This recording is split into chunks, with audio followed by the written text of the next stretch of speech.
Take Back Your Health Now, Episode 37. You're listening to the Take Back Your Health Now podcast, the show that interviews the top doctors, athletes, trainers, and entrepreneurs to help you find the holy grail of health. Now here's your host, Dr. Dan Margolin. Hi, this is Dr. Dan Margolin with another segment of Take Back Your Health Now, where we pull out all the stops in search of health's holy grail. We have a wonderful guest today. I'm going to introduce her in just a second, but I actually got an email from Chris from the UK, who has been listening to several of the podcasts, thought they were great, but also noticed that I jumped, down the throat of some people that said that you should eat grain, and was wondering why I did that. And just to explain it a little bit, I had interviewed a Dr. Stephen Gundry, who had, when Chris had said what segments he listened to, that was not one of them. But in that segment, for people that are listening, it was sort of shocking because I had never heard that grains and breads were actually bad for you. And that was the first time I was really getting an understanding of that. And then consequently, I interviewed other people who said they were actually good for you. So I got a little confused, and I've been sort of in search of that. And perhaps even our guest today can clarify that. The other thing I wanted to say is, if for people that do want to get in touch with me directly, have questions for me about the show, or maybe even have guests that they'd like us to interview, they can shoot me an email, a personal email at danmar609@AOL. That's danmar609@AOL. I will answer all the emails. I would love to hear of any guests that you would like to recommend or any topics you'd like to pick up. So let's go straight to our guest here. This is Elle Russ. She is a writer, health life coach, and host of the Primal Blueprint Podcast. She is becoming the leading voice of thyroid health in the burgeoning Evolutionary Health Movement, also referred to as Paleo, Primal, or Ancestral Health.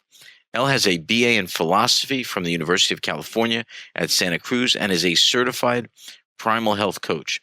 She sits on the advisory board of the Primal Health Coach Program, created by Mark Sisson, bestselling author of the Primal Blueprint. Originally from downtown Chicago, Elle lives and plays in Malibu, California. Elle, welcome to the show. I'm so glad to be here. I'm shocked you never heard grains were bad for you. And as I was listening to that, I was like, well, you should get down on some research with that. Well, that's really the whole concept of the show is I was going to write a book and do a lot of research. And I thought, you know what, rather than do that, why not interview the top people in the fields and actually do the research on air? And it's sort of, so I guess as I'm interviewing people, I'm actually fascinated because I'm learning along with them. And, one of the things that Chris had actually mentioned is that there are certain consistent themes that have run through our program. And one of them is dairy, like really not eating milk. So I'm going to ask you those two questions about grains and about milk. But, I've had some guests on that said the best thing for you is actually grains. So go into that a little bit. Talk to me a little bit, Elle. All right. Well, in the concept of human evolution, we've been evolving for 2.5 million years. We've got, remains from 60,000-year-old ancestors and, probably been where we are for maybe 150,000 or so. But grains did not come on the scene until about 10,000 years ago.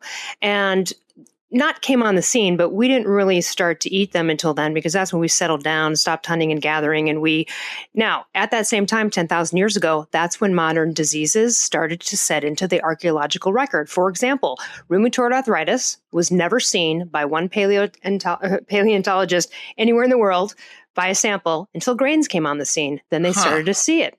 Oddly enough, in my book, I mentioned an interesting coincidence. Our hunter-gatherer ancestors didn't have type 2 diabetes, cancer, and thyroid problems that we know of. And so it's interesting that the first recorded incidences of thyroid issues in China about, 5,000 years ago or so, it's interesting that at the time, the emperor's name was Emperor Five Grains. That's when grains came to the scene. Let me share one thing about grains that we do know for sure. Number one, Harvard or Yale, I forget which, just did a recent study that proved and showed that wheat, barley, and rye specifically cause intestinal permeability in all human beings. Number two, grains were in the Bible. All right. Interesting argument if you believe that the world is only, 3,500 years old. But if you are willing to take the lessons from the Bible and not look at the maybe exact time frame of how they tracked it, we are not eating the grains of the Bible. The grains back then were soaked, fermented, sprouted. They don't even exist in modern day today. Really? They don't even exist. So to even think that and also most of the grains nowadays are GMO. So here's the thing about grains. They're totally unnecessary. They're a cheap source of calories that are just easily converted into glucose. Not only that, but they contain anti-nutrients that comprise your digestive and immune function, promote systemic inflammation, and then inhibit the absorption of minerals and vitamins. So someone says, oh, well, don't we need fiber? You get way more for your money on fiber with vegetables, people. You do, okay. Grains also, we do know for sure, particularly gluten, okay? But grains trigger Hashimoto's, an autoimmune thyroid disorder. Hands down, we know this because when people have antibodies, even though they're treated well, someone's doing really great, they're on thyroid hormone, they have Hashimoto's, and let's say their antibodies are 300. They can't feel those antibodies. They don't feel the rise and fall of them, but they're there. And antibodies equal inflammation. Most doctors, most medical professionals don't think you can do anything about autoimmunity, but you can. One of the things with Hashimoto's is grains. So, for example, in my book, I have a success story. She's been on, thyroid hormone for many, many years. She's had Hashimoto's for 20 years. And her thyroid antibodies were always around 300, 400. When she went primal and knew that this was a connection and knew that she could get those antibodies down, she went, paleo and continued on that grain-free train. And those antibodies for the first time in her 20 years went from 300 down to 25. Wow. You want them to be low. So if you have Hashimoto's or you have rheumatoid arthritis, you can look up grains and autoimmune diseases. Just Google that, grains and arthritis, and that includes legumes for a lot of people, particularly beans, but also I will say this, even though quinoa is not technically a grain, it's a pseudo grain, it could be considered a grass, a seed, I don't know how people want to define it. It's one of those sort of out there. That though can also exacerbate issues with people in rheumatoid arthritis. So if you do have a condition like that, and you go grain free, you will notice it right away when you reintroduce it a month later. You'll notice that it'll cause some sort of inflammation, and then you can start to see if something like quinoa would do that too. I do have a friend who has rheumatoid arthritis issues. She's purely primal. She can have 3 fried olives and her hands will be stiff the next morning. And the same thing happens to her with quinoa. So I'm just putting that warning out there, even though quinoa is generally a healthy thing we talk about consuming. But grains are totally unnecessary. It's just a really cheap source of, let's just put it this way. What grain have you ever eaten by itself without fat? That was good. Did you ever have a bowl of pasta plain without butter and enjoyed it? Nobody does that. No one's ever done. Right. Don't even try to tell me you've done that. It'd be a lie, right? No one's ever done that. No one's ever eaten oatmeal plain. It's either sugar on there's maple syrup, or there's milk, or there's, right? Yeah, no, you got to dress this stuff up because it's disgusting, stupid glucose sludge, and all it does is it's part of the. It's a type 2 diabetic forming, and it's just an intestinal disruptor. It's an inflammatory issue. So if you have any inflammatory issues, or you're trying to heal from a disease, get on the Paleo Primal Path or check out Whole30. Eliminate grains, beans, legumes, and dairy for the meantime. It's not to say you can never have it again. I'm grain free, but occasionally I'll have some white rice. Occasionally I'm going to have a bite of a cake. I mean, I'm a human being, but if you're trying to heal something and you're trying to get to a certain point, you really need to consider cutting out all of those things. But there are phytates in grains, and they bind with nutrients in the digestive tract in a manner similar to that of fiber. So while they might offer some nutritional benefits, like when consumed in moderation, excess consumption of these can lead to a nutrient deficiency. So if you're going to eat grains, I try cutting it out and see what after 30 days looks like, because I bet you some things are going to go away you never thought would go away. And the publisher of my book, Mark Sisson, who is the best-selling author of the Primal Blueprint, and probably one of the most famous figures in the paleo community, his story is that, he was a runner. He's done over 250 endurance competitions. And, that was the paradigm then, right? You carb up and you go. Well, now that's what I always heard. Exactly. That's right. Well, now all those athletes have type 2 diabetes, include Timothy Noakes, a professor at the University of South Africa, who wrote the book on carbing up, now has type 2 diabetes and is going back and getting out in the public and saying, I was wrong. We were all wrong. about glucose.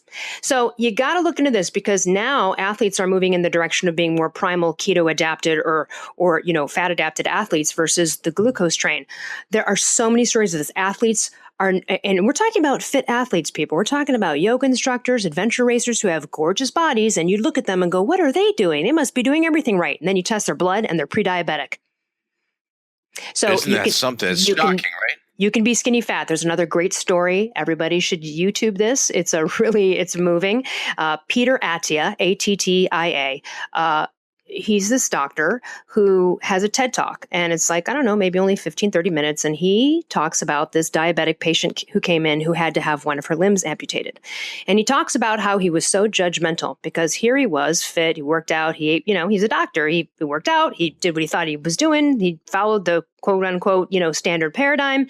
And here he was judging this woman going, oh God, can't even believe you can't get it. Like, really judging this woman. Right, and he felt awful about it, but he was honest about it. And then came the day when he was pre-diabetic. And he's like, how could this possibly happen? I work out every day. I eat 3 square meals. I know exactly what I'm doing. And if you saw the guy, looks great. Yeah. At that moment, he literally starts crying as he's talking, because he talks about how if he didn't frickin' know, how could he judge this poor woman for not knowing, and all the doctors that were helping her? Okay. That's the case. You go in, you get diagnosed with type 2, they give you a pill. You go, anything else I could do? Nope.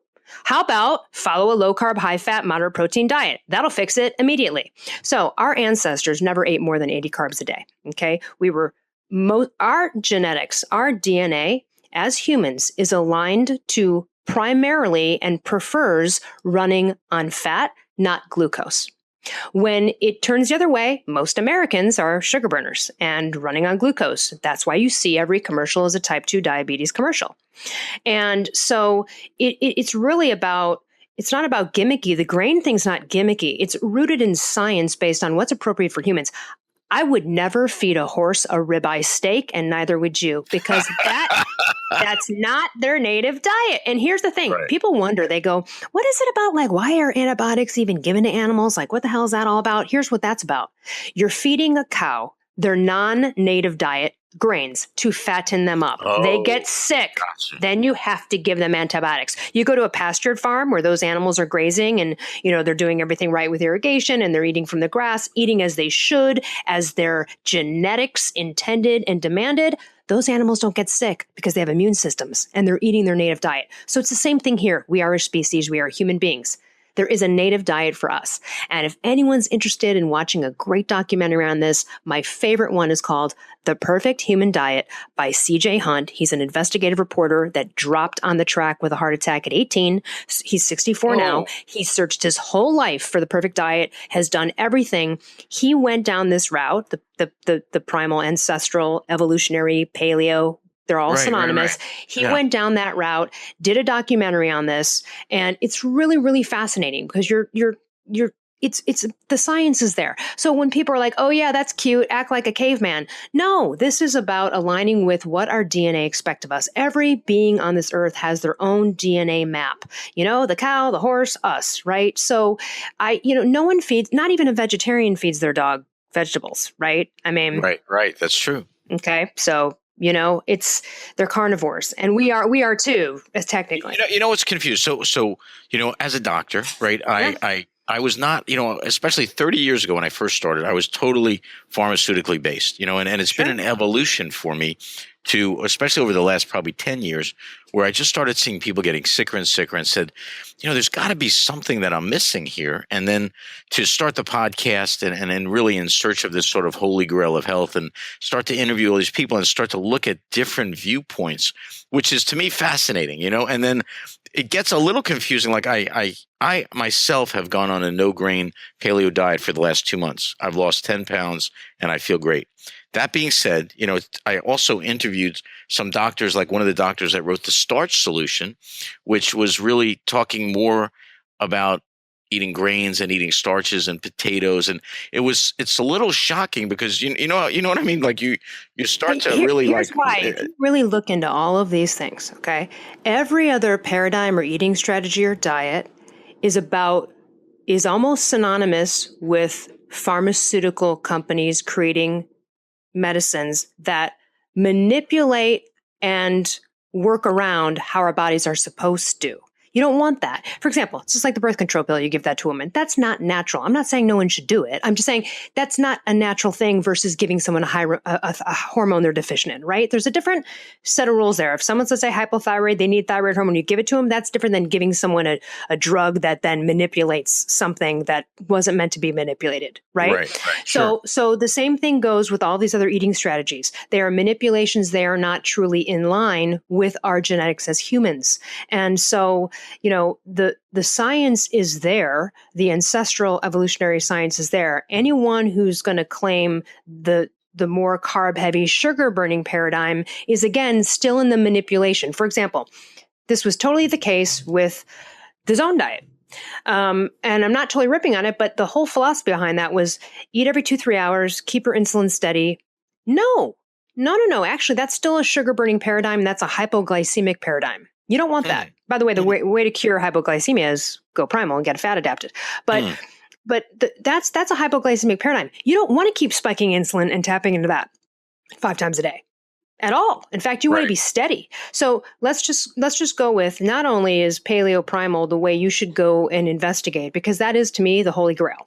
But within, and then there's obviously nuances and tangents to that holy grail. There's functional medicine, there's optimizing hormones and, supplements, and there's all sorts of other things that, of course, our ancestors weren't taking vitamin C pills, right? But at the end of the day, it's really a natural alignment with who we are as humans, not a manipulation of. And the two things about Paleo Primal that are phenomenal for everyone's health is it is the utmost in blood glucose management and adrenal management. So you're a sugar burner, you can't go 2, 4, 5 hours without food, or you get sleepy, cranky, hungry, whatever, right? That kind of mode. When you're in that mode, each drop, each dip, cortisol gets ignited. Good luck with that fat tire around your stomach. Oh, gotcha. Yep. Good luck with that being an antagonistic to testosterone. Now your testosterone is going to get low. Your thyroid's also going to get screwed up. So the Paleo Primal lifestyle is not just a list of foods at all. In fact, people make that mistake all the time. And they fail because you can still be a sugar burner on a Paleo Primal diet. You just eat a bunch of fruit and too many vegetables and, maybe some potatoes or whatever. You can still overcarb it or overprotein it. If you overeat protein, it turns into glucose through a process called gluconeogenesis. So people who are like, oh yeah, paleo, that's just eat a bunch of meat, right? No, it's not actually. It's not a high protein diet or paradigm. So those are the basics, but those are the tenets by which, and it changed my life and certainly for the better. And I wouldn't have jumped on this train if it hadn't. And tell us about that. How did you get on this train? Like, where would you buy the ticket, and what made you get on? Well, I was doing everything everyone thought was. I was totally in shape, doing the zone diet, eating every 2-3 hours, like and I was suffering. I was always having drops in blood sugar. I would have binges because my blood sugar would get too low. I couldn't go a certain amount of time without eating. It felt so restricted. I was obsessed with food. The success stories that we get on Mark's Daily Apple and through the Primal Blueprint about going Paleo Primal, aside from, it fixed the skin disease or I lost 100 pounds. Yeah, those are all great. The number one success claim, I'm here to say it too, is that it will abolish and banish every food addiction you've ever had. Because now your brain is not addicted to the crack that is glucose. It's running on fat. Everything's steadier. We're also talking Paleo Primal for mood stabilization. There are lots of primal coaches who've come around that are in the psychiatric arena who, you can really help patients with anxiety by managing cortisol and all of that output through a Paleo Primal lifestyle. One of the tangents on that too, and this is another mistake people make. They think it's too, over high protein. That's one. The other is they think it's just a list of foods. They don't understand it actually takes about 3 weeks to a month to get those genes to turn back on and, switch over to more fat burning mode. So you do suffer for the first couple of weeks as your brain's kind of, detoxing from its drug, it's getting over its addiction. Right. But after a month, once you've made that switch and now you're primarily running on fat and you're a fat burner, the other issue and thing that people don't realize as a part of this is lifestyle. So yes, aside from good sleep and sun and all of that, the other part of the Paleo Primal lifestyle, ancestral lifestyle, is not hitting above your max heart rate in that glucose burning zone continually. So the person that's running every day, doing a high intensity CrossFit fit every day, they're going to stay on that sugar burning train. We can only store about I think it's like 200 grams total in all of our organs, 200 to 300 grams of glucose at any given moment. Really? So when you're in a glycolic burning activity, so let's say I'm hauling ass up a hill on a hike and I am over 75% of my max. So I'm primarily burning glucose at that point. So now I've depleted it. Now afterwards, I'm going to be hungry. I'm going to be tired. And also I'm probably going to be sore. Right. What I changed, and so I got a continuous heart rate wrist monitor. Slow it down. You think going to hot yoga 5 days a week is going to zap that fat? It's actually going to put fat on your middle. It's going to increase that cortisol. It's going to keep you in a sugar burning, inflammatory, stressful state. The primal perspective of your body is, are they running from a bear? Because if they are, I better slow down metabolism because I don't know if they're going to get food soon or they're in danger. I don't want to make them hypermetabolic if they're stressed, right? Right. The body will shut down the thyroid. If you're starving itself, it'll go, hey, this chick's starving it herself. Right. And which is what I was doing, right? So I was under eating. I was eating a low fat, low carb kind of paradigm, overworking out at the time, and gave myself essentially hypothyroidism because and I wish I knew what I knew now, but the body goes, hold on a minute. And this is why there's a lot of infertility, miscarriages with hypothyroidism. So the primal perspective is, right? It's trying to protect you at all times. Okay, we've been evolving for 2.5 million years, right? So the primal perspective is this chick can't get any food and she's in danger. We are not going to give her any more of this fat burning T3 hormone until she gets some food. So we're shutting that down. We're going to convert the T4 into the reverse T3. No, I'm getting technical here. And but aside from that, then we're going to all that's related to the sex hormones. Right? Okay. We're going to make it enable for her to get pregnant and probably not horny, screw up the sex drive. Same for guys. This is all a part of your body trying to save you. So in this modern world, we're go, and we're on the treadmill, and that's all that stress, all the mind stress even. So if there's one big thing, it's like the paleo primal lifestyle is not just about eating. It's about chilling the F out with working out. And just chilling out in general, it's about. Right. So you're saying chilling out with working. Explain that to me. So how should I work out so that I'm like if I want to gain, you want to stay in a fat burning state. If you're looking to burn fat, you want to stay in a fat burning, paradigm, which means you are not really going above 70. Well, you could just do this 180 minus your age. Phil Maffetone kind of created that as a max aerobic heart rate. So 180 minus your age, whatever that number is, don't go too much over that. Except for maybe once or twice a week. If you're if you're already in good shape and stuff, you can go ahead and do high intensity twice a week. If you're hating it, you're healing, or you're very overweight, you're really trying.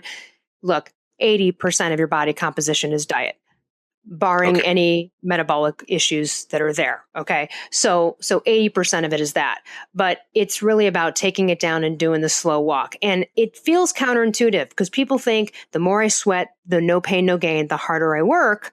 Do you know what I mean? Then I'm going to be burning this fat and zapping it. But you're not. You're actually burning glucose. Now you're staying on that train. And then you're also really creating a cortisol adrenal issue. There's a lot of people who are too young to be having low levels of DHEA that they do nowadays. Almost everyone I talk to has low DHEA. Everyone's adrenals are screwed.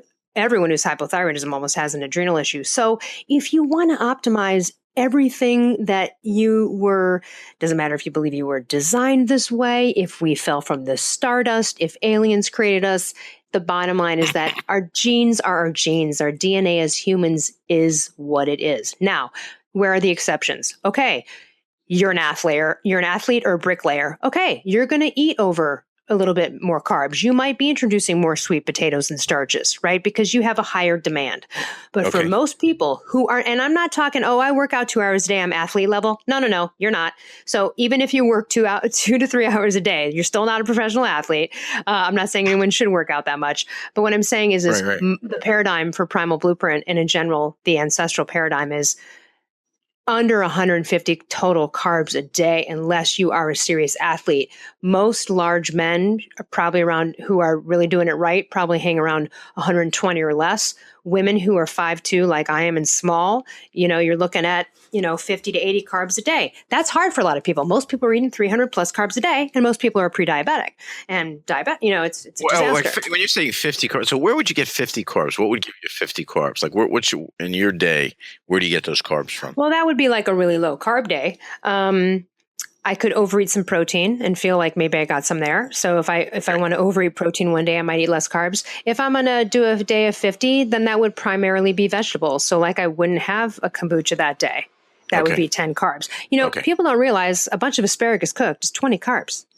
It's a vegetable and that's great and it's healthy, but it's still 20 carbs. Carbs are carbs are carbs. Look, your body does not know the difference between a Coca-Cola and 3 slices of mango that are sugared from Trader Joe's. Okay. It doesn't. If you look at the package, it's 38 grams of sugar.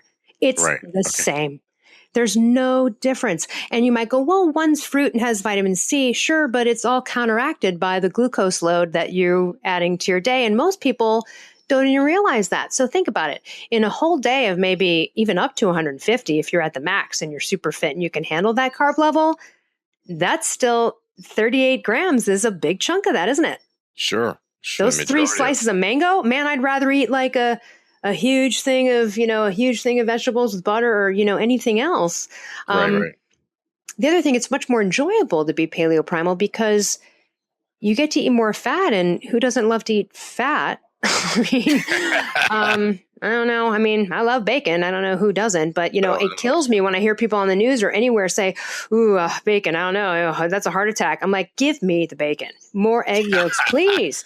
So let me ask you a question. How did you find there's a connection you found between the thyroid and paleo? How did you find this? Personally, aside from having to have solved my own thyroid problems twice in 10 years on my own, meaning I dosed myself with thyroid hormone, I got my own blood work done, even though I wrote my book and I have a functional primal doctor who's on my book and the Q&A in the back. So, there definitely is a doctor on my book. I found it through accident. I was doing the hot yoga 5 days a week. I was going through I had just gotten over a second bout of hypothyroidism called the reverse T3 problem, which is on the increase and, really tough because most doctors don't even know what it is or how to treat it or how to test for it. And so once I had gotten over that and I had gained, all this weight during that bout, I was like, couldn't lose it. And I worked my ass off, man. I went to hot yoga 5 days a week. I also hiked, I swam, and I was eating health. I still knew what I was doing. Well, I didn't. And then I started working for Mark Sisson. And honestly, I didn't even read his book for like the first 6 months or year. I like flipped through it. I was like, yeah, I've read all these. I was so sort of defeated because I felt like I've read every damn book that's out there. They're all saying the same stuff, like whatever. So I'm just kind of flipping through his book. But then after a year of working my ass off and not getting anywhere, and I'm working for Mark and Carrie Sisson, and anyone can Google them, and she's 60 and he's 64. And let me tell you something, they're hot. Good. They're hot and they look amazing. And I remember like being in their home all the time and going, all right, hold on a minute. These guys are like 20 something years older than me. They look way better than me and they're not working as hard as I am. So like, what the What's going on? I was like, maybe I need to read this guy's book again. I work for him. Probably should kind of look into this. And actually what it was is, Mark, I watched a transformational seminar that he did, a 2-hour-long seminar. We had a DVD of it at the office, and I watched it, and it changed my life. It also changed the life of so many people I know. My brother had a skin fungus that was all over his chest for years, for 10 years, completely go away. Why? Because when you starve the fungus of its favorite food, sugar/carbs, it goes away. Right. So my brother's life is unbelievable. My brother's 47. He looks unbelievable. He's getting hit on by 20-year-olds. He looks amazing. His life has changed. Everyone he knows, I've had friends whose skin diseases have gone away. Again, Hashimoto's antibodies go down. So I started to not only lose weight, but I started to feel better. And then I started to reduce my medication. So much so that over the course of the past couple of years, I actually, right now, as I speak to you, have been off thyroid hormone for the first time in 13 years for the past 2 months. Which is almost a medical anomaly that it would be that long to have your thyroid completely suppressed and shut down for 13 years, then have it wake up again. My doctor in the book, look, I'm not opposed to going back on thyroid hormone. If this doesn't work out, it doesn't work out. But so far, it shows that my thyroid is recalibrating outstandingly within the first month and a half. You've got what's normally a chronic disease, and you're actually saying that it really isn't a chronic disease. It actually can be controlled. What are the paleo protocols for naturally preventing or reversing? Well, there you go. So yeah, in my book, I mean, there are so many protocols for and let me explain this. Everyone that's listening has a thyroid gland. And if you don't, it was removed. Okay. Sure. The thyroid gland is the master gland of the human body. Bottom line, you cannot live without it. You can't. And if it's suboptimal, what do you think is going to happen? You're going to live a slow death. You will get riddled with diseases and get diagnosed with things that will come up that you otherwise would not have gotten, such as depression, high cholesterol, PCOS, which I was misdiagnosed with, lots of other diseases, polycystic ovarian syndrome, lots of fibroids, and anything that it's the master gland. It's in charge of the production and the regulation of all the sex hormones, your fat burning. It's the only gland in the body that throws out the fat burning hormone called T3, which is the main biologically active thyroid hormone. If you are low in it, you're a hypothyroid. So this was, there's a way to optimize it. You go paleo primal, you manage the blood glucose and you manage your adrenals.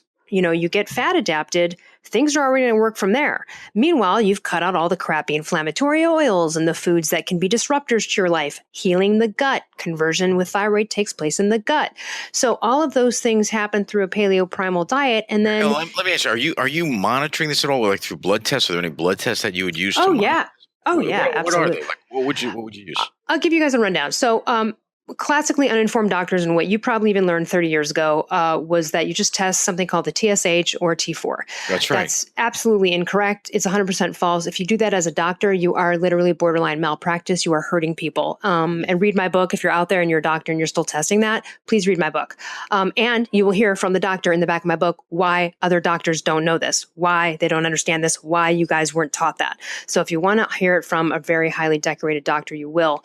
But this is basically the bottom line standard. You want a comprehensive thyroid panel. You really want to see if you have a thyroid problem.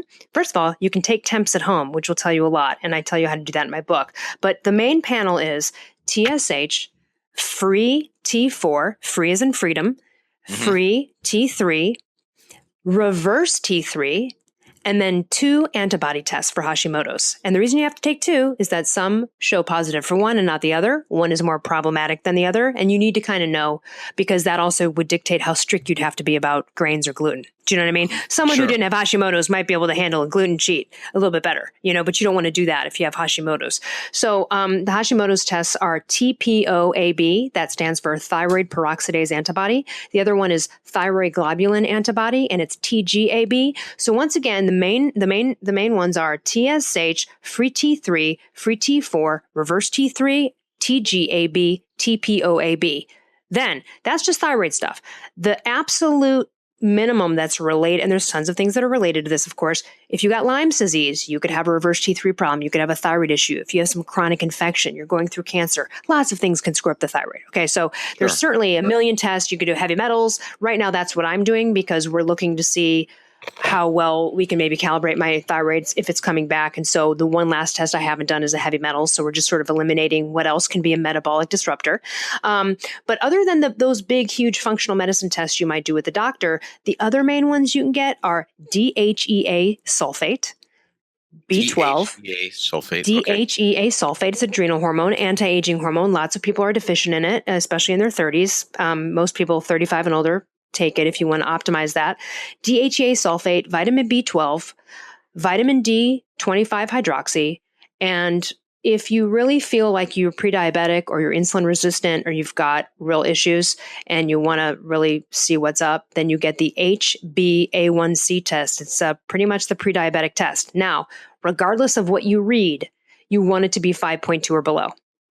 You want it to be 5.2 or below. Wow. That's right. If it's 5.7, that's pre-diabec. That's what I had it at. Really? That's real. Really? Yeah. 6.0, you're edging diabetes. They might say, they might tell you differently in standard, right? But then there's also the doctors like, well, it's within range. You're fine. Just because something's within range, it means absolutely nothing. So that's what I would. So you get these as a baseline. Let's say. Oh, and sorry, right? real quick, one more. Ferritin, iron storage. Women are often very low in iron storage, and the reason is, again, you're hypo. You can't hold on to nutrients. Things get deficient, and the classic things hypo people are deficient in. And vitamin D is essential for immunity, and so it's really essential for Hashimoto's. One thing, everybody in the world out there, whether you have a thyroid problem or not, whether you're on thyroid hormone or not, everybody should be getting on the selenium train. Take 200 micrograms of selenium every day. If you're healthy, eat a couple of Brazil nuts. If you like sardines, eat sardines. If you don't like any of that stuff or don't want to deal, if you actually are suffering from hypothyroidism, then I would take the supplement. The best form is SE-methyl, L-selenocysteine. And you want to take 200 micrograms a day if you're a normal person. Sometimes it's in a multivitamin, so you can check to see if it's there. If you're on thyroid hormone replacement, you're going to want to take 400 micrograms a day. Right now, with me, for example, so my TSH and free T4 are completely normal, but my free T3 is still a little low, and my reverse T3 is high. So right now it shows that there's still a conversion issue. So in that case, I've upped it. I'm taking 600 micrograms of selenium a day right now, just currently. Now, people sometimes go up higher, but I wouldn't do that. Just take 400 micrograms. It's just enough. I've read studies where women that take selenium have a marked decrease in breast cancer. Are you aware? That's right. That's true. And if anyone's interested, I did do a 3-part breast health podcast on our podcast, the Primal Blueprint Podcast, with Dr. Gary Forsman, who's on my book, if you're interested in hearing what he has to say, because he's sort of anti-yearly mammograms and some other things that people were like, what? And he also has a great, if you might be interested in this, he's got a great 30-page kind of medically PDF about breast health on his website. So that might interest you since you're sort of have more of that brain. So those are the basic tests. And there are people that have been literally mistreated for 20, 30 years. And you know what it is? And I'll say, I say this in my book. The reason the subtitle, Stop Feeling Fat, Foggy, and Fatigued at the Hands of Uninformed Doctors. I was hurt by doctors. I was dismissed by doctors. I was told your thyroid's fine. Eat less and work out more. I'm like, I'm working out 2 hours a day. I'm eating 800 calories. I went from 110 to 160 pounds. I'm 5'2". I'm doing everything. My hair is falling out. And they're going, your thyroid's fine.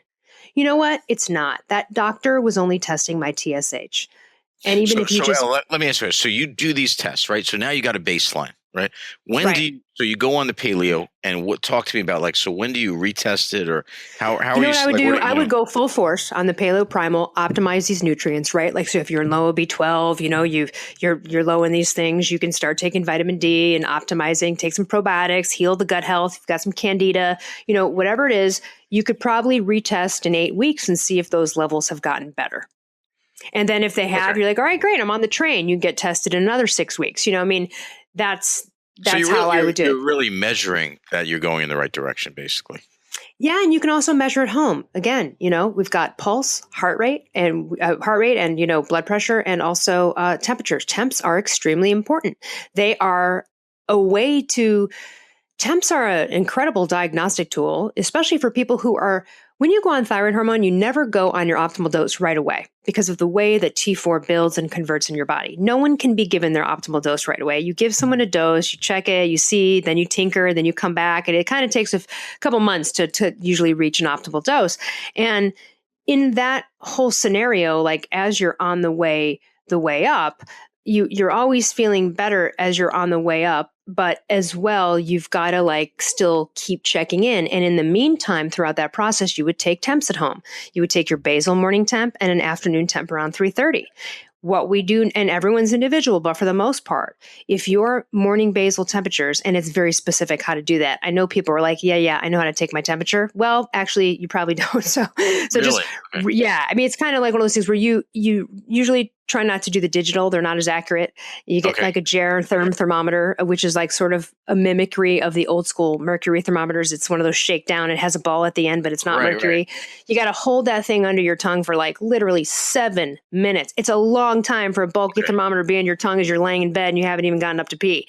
Then you need to So people don't realize that it's just, I'll get out of bed, go to the bathroom, and take my temp. That's not how it works if you want to get the accurate picture. But I detail this in my book, and it's also, I'm sure, online somewhere. The basal morning temperature should be usually between 97.7 and 98.2 or 97.8 and 98.3. If it's below 97.7, much below consistently, you are looking at hypothyroidism possibly. Really? If it's over, then you're looking at hyper. If you're too warm, that would be a sense of hyperthyroidism and too much. So this is a great way to, let's say someone's on, I'm throwing out stuff people might not know, but let's just say someone's on 2.5 grains of natural desiccated thyroid, and they're doing really well. Symptoms have improved. They're checking blood work, and they're not sure. Do I need an increase? Do I not? Do I stay here? Could I feel much better than I'm feeling? I already feel pretty good, but I don't even know how well I could feel, right? Because I've been feeling shitty for so long. And in that case, that's a great opportunity to test temps, because if they aren't really optimal, that would be an opportunity to say, all right, well, you know what? Maybe I need to increase by by a quarter of a grain, or maybe I need to reduce. So temps are always a part of this process. Is something someone can do at home. You can even do it, Yeah, no, it's great. No, it's great. Now, what about thyroid cancer? I mean, are you seeing increases in thyroid cancer? Are you familiar with that at all? Or it's the best cancer to get. Right. And I mean, kind of, if you catch it quickly, it's sort of the best cancer to get because they just will remove the gland, Yeah. So in that sense, if it's caught quick enough, it's not about necessarily instances of it. I'm not sure what the statistics are on the instances of it, but if they completely remove the thyroid, and usually you're going to go see an endocrinologist for removal like that when you have thyroid cancer, here's the problem you're going to run into. You're going to be with an endocrinologist. They are classically the worst doctors ever to go to for thyroid health ever. They are steeped in 30-year-old outdated thyroid wisdom. They have the biggest egos. They are synthroid Nazis, meaning they only believe in one fits all treatment for hypothyroidism, and they have kept patients sick forever. Thyroid or something like that. That's right. So, which is absolutely a joke for most people and ends up failing a lot of people. So you go to the endocrinologist, you get your thyroid removed. That's great. Then they're going to put you on thyroid hormone replacement. That's when you need to go see a functional medicine doctor immediately, because not having the gland is an issue. Could be an issue if it's completely removed. And you're going to want to do things to really optimize that, including living a paleo primal life. But there's other nutrients and things that you might want to watch. There's things that can happen with that. And Dr. Gary Forsman and I are doing a podcast on hyperthyroidism, which is oftentimes when they do kill the thyroid. Hyperthyroidism is hard to treat. So eventually what happens is people either get it zapped, with radioactive iodine, they essentially kill it, making you hypothyroid. And then they put you on thyroid hormone replacement. Really, that's not fun either. Or they remove it. So that's the case. You're going to have to go on thyroid hormone replacement if you don't have a thyroid gland. And trust me, you go ahead and do it your endocrinologist, work with a functional medicine doctor as you go through that, or an integrative physician and someone who really understands, because Synthroid and T4 only is not it's actually not the best option for anybody, because our bodies don't solely rely on conversion alone. And I could get into a whole, topic on how the thyroid works and all that. But you're wonderful. This is really an awesome interview. One final question is, what would you consider the holy grail of health?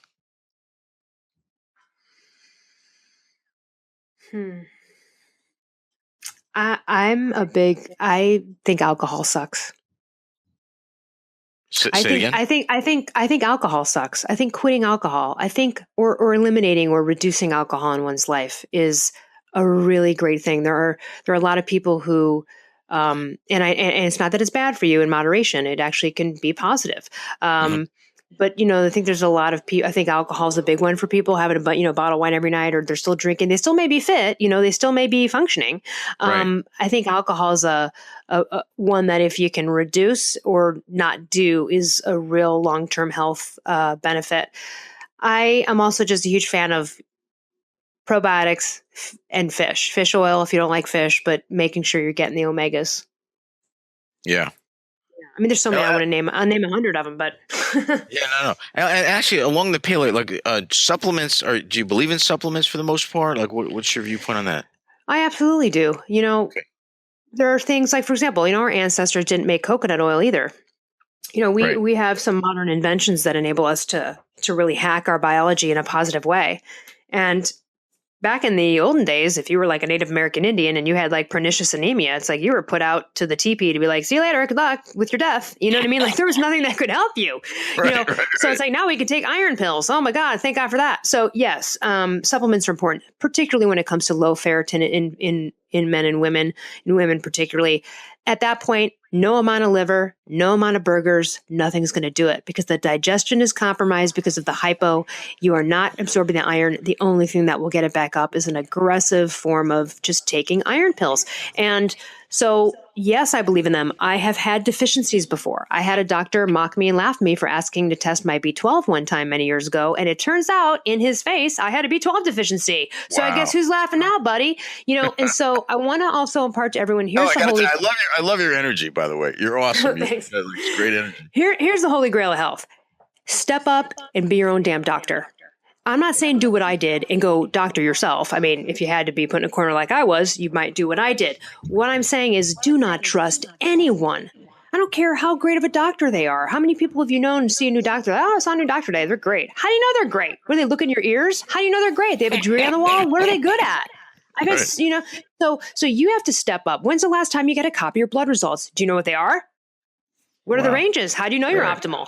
Because in this day and age, are you asking people to be more responsible? Come on. That's right. I am. Well, you know why? Because I remained sick for a couple of years because I trusted my doctor, that first doctor who didn't know what he was doing. And, I have to take responsibility too. I wanted to blame him, but I didn't step up either because we have this social construction of trusting doctors or people in a position of authority as if they know everything and they don't. And sometimes, unfortunately, I know a lot more than a lot of doctors. That makes me sad. I shouldn't know more about thyroid health than an endocrinologist. That's wrong. Yeah. That's wrong. Yeah. But it's true. It's really true a lot of the time. And I tell you what, unfortunately, if you're being patronized or a doctor's not listening to, you really need help. You got to go above and beyond and get a functional doctor, integrative physician, someone who's going to spend an hour with you. If you just want to go to your HMO doctor, you are looking to go see a prescriptionist. They're going to give you a prescription or surgery. They're not trained in nutrition, as you know. You're just learning stuff. No, they're not trained in nutrition. And frankly, all doctors should be. Right. So if you're looking for a pill, go to a doctor. How would they find out about a functional? Like, how would you go about finding a functional doctor that was appropriate? I think I would just research, functional medicine MDs in your area. You can also go to A4M, which is the anti-aging doctor. I think anti-aging doctors are also quite up on this stuff because they are really at the helm of, bioidentical hormones for men and women in aging. So they usually understand the thyroid as well. DOs as well do too. So do chiropractors, but they can't. Most chiropractors are actually paleo, and they also know about thyroid, but they usually can't prescribe the thyroid hormone. So a functional medicine MD or a truly integrative physician. One of the ways you can, if you want to mimic, is go to middlepathmedicine.com, which is the website for the doctor on my book, who's a really decorated functional doctor. And you can look at his credentials and just try to see, okay, what has he got? And then look at other people's. But basically, I would never go to an MD that just got an MD 30 years ago and did nothing else. Okay. I want the doctor that's still geeking out on it. I want the doctor that's still interested in learning and like solving problems, right? I understand. You want the doctor that's doing Take Back Your Health Now, huh? That's right. Exactly. And, it's a good thing you're learning too, because it's part of life. As I'm getting older, I got to tell you, I recognize that there's things I don't know, and I'm fascinated, and I'm actually trying to learn more. And I love people that also have that viewpoint, because I think together we can make the world a better place. Honestly, that's where it comes down to. Absolutely. And, also on the side of the patient, it's, I had to get rid of a lot of anger towards doctors. I had a lot of anger towards doctors. Doctors were terrible to me and they didn't know what they were doing. And, I had to also sit there and go, hold on a minute. This is what they were taught. And they don't know better. But my other thought on that, and I mentioned it in the book to this doctor, is, but you know what? I think a doctor should be, by definition, a guy or a woman who is going above and beyond, who's constantly learning. I'm sorry, we didn't have iPhones 30 years ago, right? So yeah. No, right. How would people that want more information, how would they get in touch with you? You can go to my website, elleruss.com, ELLERUSS.com. If you're interested in my book, The Paleo Thyroid Solution, you can find it on Amazon or in Barnes & Noble stores and I think some Targets and other places. And also you can hear me every week, every Wednesday on the Primal Blueprint Podcast, where I, interview people in the health community, such as yourself and all the stuff you're doing. And that's on iTunes, or you can go to theprimalblueprint.com. Elle Russ, thank you so much for being with us. It was an awesome interview. Really greatly appreciated. My pleasure. Thanks so much for having me. This episode is sponsored by New Jersey Foot and Ankle Center in Oradell, New Jersey. Remember, when you have a foot problem, you've got a foot doctor in the family. Weekend and evening appointments are available. Call us at 201-261-9445. Once again, that's 201-261-9445. Thanks for listening. Check out the show notes over at drdanspeaks.com.